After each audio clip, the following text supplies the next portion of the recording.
Did you just hit level 25 in phase 1 of Season of Discovery and now you're wondering, what do I do now? Then let me bring you 10 activities you can engage with in Season of Discovery. Even though I put them in a logical order, don't feel forced to do every step in that order. It's all about having fun and doing the stuff you want to do. Feel free to skip any of these steps if you feel like it's a waste of time for you. And before we start with all of the 10 points, I have a question for you. Do you enjoy Season of Discovery so far? And what is the activity you enjoy the most? Without further ado, let's get started with point number 1. Get all of your runes. Explore all the missing runes you didn't do while you were leveling. If you didn't finish all of your lacking runes, then it's time to do this now. The most important ones are those that you will be using for your main spec in Season of Discovery phase 1. There will be runes locked behind big quest lines or reputation grinds, or will be very expensive to do. But before you do those, you will be working on these in other activities later. Get the easy runes out of your way, so you will be most likely be at 10 of 12 runes. Let's get the small stuff out of the way first, so you won't have to bother doing that anymore. Talking about small stuff you don't want to be doing anymore. Walking is a big part of phase 1 of Season of Discovery. Since we don't have mounts yet, excluding Ashenvale, we will be running around a lot. And to shred off a lot of your valuable time, I would recommend collecting all of the flight paths you need to travel around the areas we are currently playing in. For example, the Ashara flight path for Alliance is a key flight point, because if you don't have this flight point, you are flying from Darkshore to Ratchet for like 15 minutes. If you get this flight path, you will be having a much shorter flight. So work on connecting all of your flight paths so you have a nice network. If you have it once, you will never have to be doing this again, and it will save you a lot of time in the future. Point number 3, max out your professions. I feel like it's a no-brainer, and you most likely will have worked on your professions while leveling. If you didn't max out your profession to 150, you should be working on that as well, because on the one hand you can provide yourself with some best in slot items for yourself, but also other players, so you can engage with the economy. And if you are a blacksmith, tailor or leather worker, you will work towards an epic recipe locked behind a quest line, which will reward you with some best in slot item. Talking about best in slot. Point number 4, work on your pre-raid best in slot items. I would recommend doing that already while you are leveling. So if you're not level 25 already, get in some dungeons, farm your pre-raid biz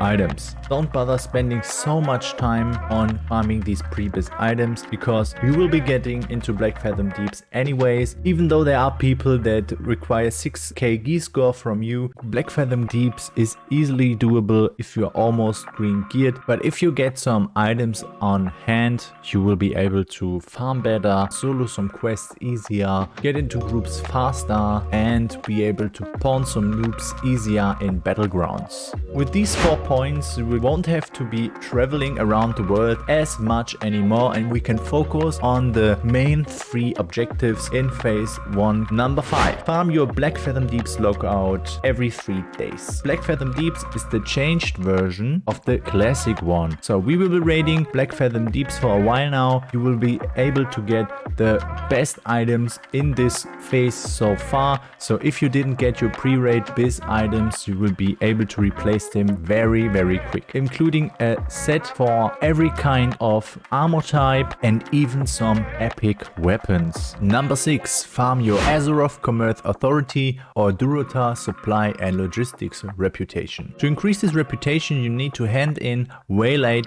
supplies.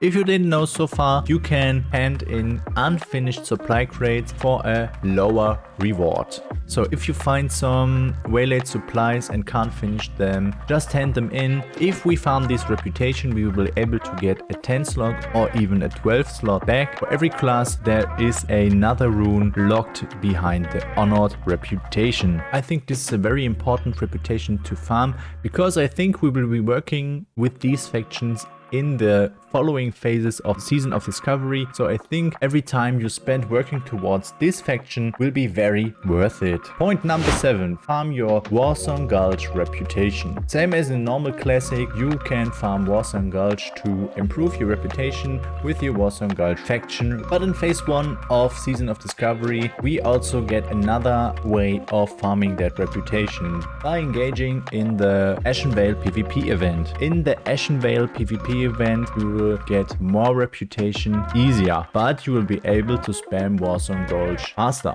And why I would recommend doing Warsong Gulch is because you want to farm honorable kills to get your ranks up. If you get to corporal or even sergeant rank, you will be able to get the insignia of alliance or horde, or every class will get the sergeant's cloak at level 25, which will most likely be best in slot for every class because it provides every stat there is. If you get to friendly in the Silverwing reputation, you will be able to get a mount you will be able to use in Ashenvale. So farming BFD and our new faction as well as our Warsong Gulch reputation will be the key points in phase 1 of Season of Discovery.